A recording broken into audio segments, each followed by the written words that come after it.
Good morning, student. Now again, welcome in your biology class 11, biological classification. We are studying biological classification.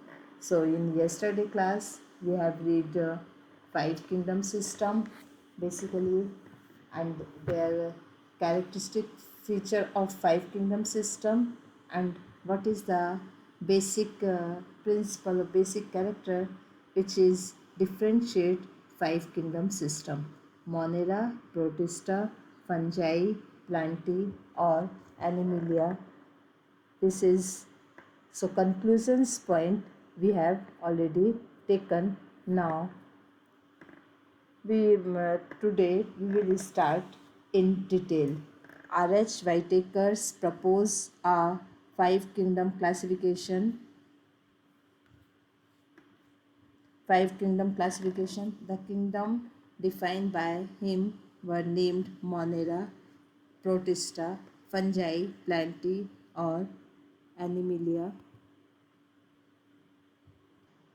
So, R.H. Whitaker proposed a five kingdom classification. The kingdom defined by him were named Monera, Protista, Fungi, Plantae, or Animalia. The main criteria for classification used by him include cell structure, body organization, mode of nutrition, reproductions, and phylogenetic relationship. Clear? R.H. वाइटेकर था जिन्होंने five kingdom system classifications दिया. Basically उनके name क्या थे? Monera, protista, fungi, Plantae और Animalia. And main criteria for classifications used in cell structure, second body organization,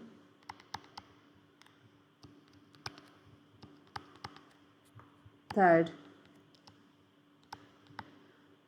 mode of nutrition, reproduction and phylogenetic relationship. The above table you have read comparative accounts of different characteristics of five kingdom system. The three domain system has also been proposed and divide the kingdom Monera into two domains, leaving the remaining eukaryotic kingdom in the three domains. Means जो Monera है basically उसमें क्या है?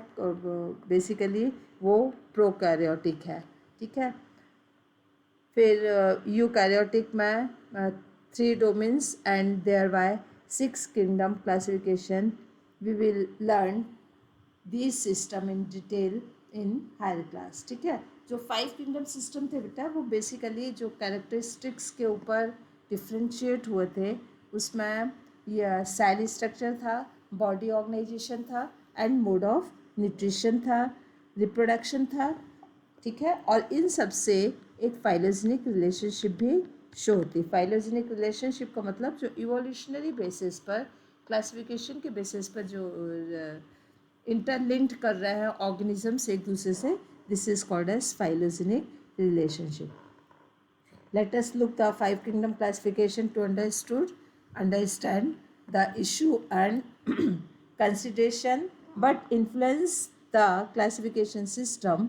Earlier classification system include bacteria, blue-green algae, fungi, mosses, fern, gymnosperm and the angiosperms under plants. जब two kingdom system था है ना, तो अर्लियर क्लासिफिकेशन मतलब टू किंगडम सिस्टम पर जितने भी बैक्टीरिया थे, blue green algae, fungi, mosses, fern, gymnosperm, angiosperm, उसको प्लांट्स में इंक्लूड किया था अर्ली क्लासिफिकेशंस में. The character that is unified the whole kingdom and all the organisms include had cell wall in their cell, the place together group which widely different in other characteristics. जो भी characteristics लिया था five kingdom system के लिए उसमें basically एक था cell wall in their cell, ठीक है। यदि सेल वॉल प्रेजेंट है, if cell wall is present, तो ये क्या हो जाएगा, प्लांट्स। और सेल वॉल प्रेजेंट नहीं है तो दैट विल बी एनिमल। तो पहले एक इसी कैरेक्टर को लेकर क्लासिफिकेशन हुआ। इन brought together in prokaryotic bacteria and the blue green algae cyanobacteria which other group that are eukaryotic, ठीक है। फिर प्रोकैरियोटिक बैक्टीरिया और ब्लू ग्रीन एल्गी जो कि एक अदर ग्रुप पे आती है और which are eukaryotic, they also group together in a unicellular organisms. ये एक क्या था, एक डिफ़ॉल्ट था। क्या डिफ़ॉल्ट था कि इसमें प्रोकैरियोटिक बैक्टीरिया और ब्लू ग्रीन एल्गी साइनोबैक्टीरिया जो कि दूसरे ही ग्रुप में आता है, ये एल्गी है और ये बैक्टीरिया है, दिस वन, ठीक है। And other group which are eukaryotic is also grouped under the unicellular organisms. इनको बहुत सारे यूकैरियोटिक ऑर्गेनिजम्स जो कि यूनिसेलुलर थे और प्रोकैरियोटिक ऑर्गेनिजम्स जो कि यूनिसेलुलर थे, उनको यूनिसेलुलर ऑर्गेनिजम्स में रख दिया। तो प्रोकैरियोटिक यूकैरियोटिक को क्या रखा, ग्रुप्ड कर दिया। तो that was also not good method, ठीक है। Multicellular the Chlamydomonas and spirogyra were placed together under algae, clear.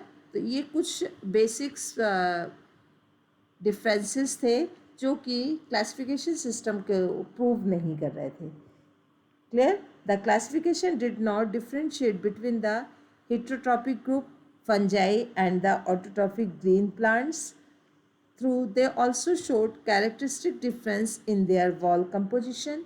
अब जब वॉल कंपोजिशंस के बेस पर प्लांट्स और एनिमल्स को डिफ्रेंशिएट किया तो एक और प्रॉब्लम आ गई। वो प्रॉब्लम क्या थी कि कुछ classification heterotrophic mode of nutrition और ऑटोट्रॉपिक मोड ऑफ न्यूट्रिशंस को सेपरेट नहीं कर रहे थे। They also show a characteristic difference in their wall composition. The fungi has made up of chitin in their wall and the green plants has a cellulose wall. यदि cellulose wall, दोनों में wall है, ठीक है ना, but दोनों के wall के कंपोजिशंस कैसे हैं, डिफरेंट है। तो ये कुछ क्लासिफिकेशंस के समय पूरे ऑर्गेनिजम्स का क्लासिफिकेशन प्रॉपर नहीं हो रहा था। These are some limitations. When such characteristics were considered the fungi were placed in a separate kingdom fungi, ठीक है।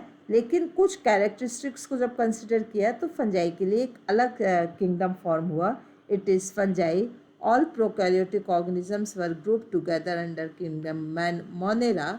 जितने भी प्रोकैरियोटिक ऑर्गेनिजम्स हैं उनको मोनेरा के अंदर, and unicellular eukaryotic organisms were placed in kingdom protista. इसके बाद 5 किंगडम सिस्टम इस तरीके का एक क्लासिफिकेशंस था जो बहुत सारे डिफ़ॉल्ट्स को क्या कर रहा था, ख़त्म कर रहा था।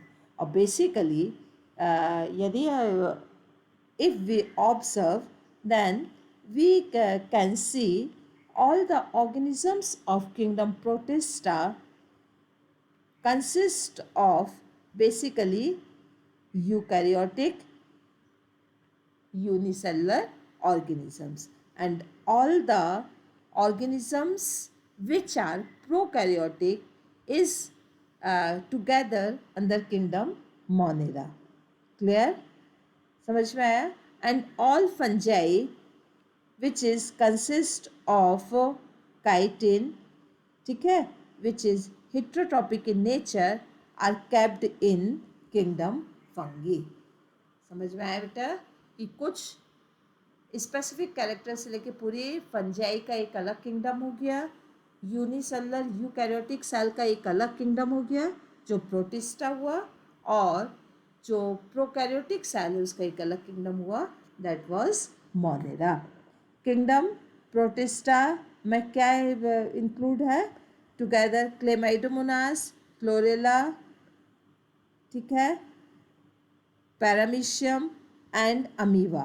अब किंगडम प्रोटिस्टा पर क्लेमाइडोमोनास और क्लोरेला जो पहले एल्गी पर रखे थे, ठीक है ना, और प्लांट्स के पार्ट थे, उसके साथ अब पैरामीशियम और अमीबा भी आ गया, ठीक है, जो कि एनिमल किंगडम का था, जिसमें सेल वॉल नहीं थी। ये दोनों ऑर्गेनिजम्स को अब तो उनको एनिमल किंगडम, पहले एनिमल किंगडम पे रखा हुआ था, ठीक है। तो ये कुछ कैसे था, डिसिमिलरिटी से, birth place in different kingdom, पहले इनको अलग किंगडम पे रखा था, लेकिन on the basis of unicellular organism, सब यूनिसेलुलर हैं, यूकैरियोटिक है, उनका एक डिफरेंट किंगडम हो गया प्रोटिस्टा, ठीक है। तो प्रोटिस्टा में पहले, प्रोटिस्टा में अमीबा भी आ रहा है, पैरामीशियम भी है, ठीक है। इसके अलावा इसमें क्लेमाइडोमोनास है और क्लोरेला है। तो कुछ प्लांट, क्लेमाइडोमोनास और क्लोरेला को प्लांट्स में इंक्लूड किया हुआ है, एल्गी में, और पैरामीशियम अमीबा को एनिमल में वो किया है। तो पहले एनिमल किंगडम, प्लांट किंगडम में ये सेपरेटेड थे, बट 5 किंगडम सिस्टम पर on the basis of unicellular organisms, eukaryotic cell, they are kept in a kingdom, it is protista. Clear? This happened because the criteria for classification is changed. और ऐसा क्यों हुआ, क्योंकि criteria change हो गया, ठीक है। वो क्या क्राइटेरिया थे, the kind of changes will take place in future too, depending on the improvement of our understanding of characteristics and evolutionary relationship. और जो भी क्लूज और क्राइटेरिया थे क्लासिफिकेशंस के, वो बेसिकली इवोल्यूशनरी रिलेशनशिप को डिटेल करते हैं और उसको समझने में हेल्प करते हैं। Clear? So these are the some facts on classification. आप क्या रीड कर रहे हो, some facts on classification. Over time, an attempt has been made evolve a classification system which reflect not only the morphological, physiological and reproductive similarities but also phylogenetic, ठीक है। धीरे धीरे time के साथ साथ क्लासिफिकेशन सिस्टम इवॉल्व होता गया, मेडा और इवॉल्व क्लासिफिकेशन सिस्टम, और ये क्या रिफ्लेक्ट कर रहा था कि जो डिसिमिलरिटीज़ आ रही थी पहले के सिस्टम पर, वो धीरे धीरे क्या हो रही थी, धीरे धीरे रिमूव हो रही थी। और it's reflect only the morphological, physiological और रिप्रोडक्टिव सिमिलरिटीज़। ये मॉर्फोलॉजिकली, फिजियोलॉजिकल, रिप्रोडक्टिव सिमिलरिटीज़ को भी रिफ्लेक्ट नहीं कर रही थी, बट ऑल्सो फाइलोजेनिक भी थी, means based on the evolutionary relationship. In this chapter, we will study characteristics of kingdom Monera, Protista and fungi of the Whittaker system of classification. The kingdom Plantae or Animalia commonly refer as the plants or animal kingdom respectively. So, we will read Monera, Protista, fungi or Whittaker system of classifications. Clear, student? So this is the basically how to R.H. Whittaker's proposed 5 kingdom system. Now we will take kingdom Monera. In kingdom Monera, basically bacteria are sole members of the kingdom Monera. Monera का examples में क्या है, bacteria. किस में आ रहा है,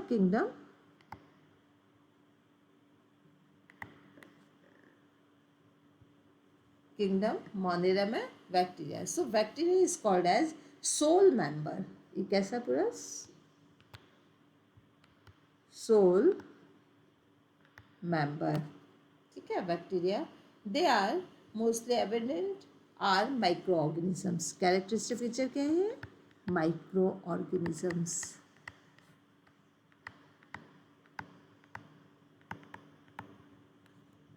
clear? Micro organisms and present almost everywhere. इसका हैबिटेट क्या है, सब जगह है. Hundreds of bacteria are present in a handful of the soil. Hundreds of bacteria are present in a handful of soil.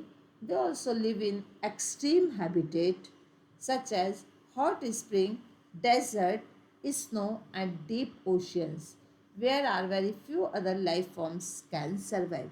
Are you understanding this line? Yes, the meaning of this line is there is no one place where they not live. कोई भी ऐसी place नहीं है जहाँ पे ये नहीं रहते हैं.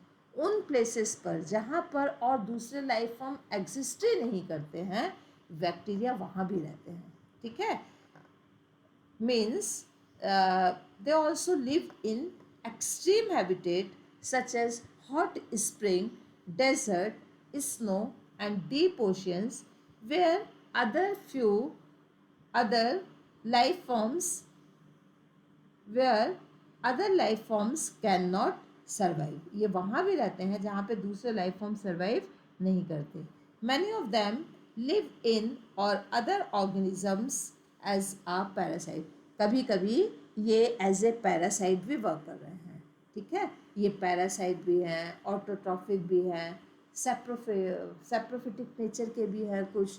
ठीक है, मोड ऑफ न्यूट्रिशन इनका डिफरेंट टाइप का है, इसलिए इनका एग्जिस्टेंस बहुत ज़्यादा होता है. समझ में आया? मतलब एडॉप्टेबिलिटी बहुत ज़्यादा है. ठीक है, मोड ऑफ न्यूट्रिशंस में एडॉप्टेबिलिटी है, मोड ऑफ हैबिटेट में एडॉप्टेबिलिटी है, इसलिए इनकी सर्वाइव एग्जिस्टेंस बहुत ही ज़्यादा है. ये कभी मरते ही नहीं है. ठीक है, समझ में आया बेटे? Bacteria are grouped under 4 categories basis of their shape. Bacteria को डिफरेंट ग्रुप में कैटेगराइज और डिवाइड किया गया है बेसिकली ऑन देयर शेप. ठीक है, कोकाई बैक्टीरिया सबसे पहले है स्फेरिकल शेप्ड. कौन सा शेप आया? Spherical shape.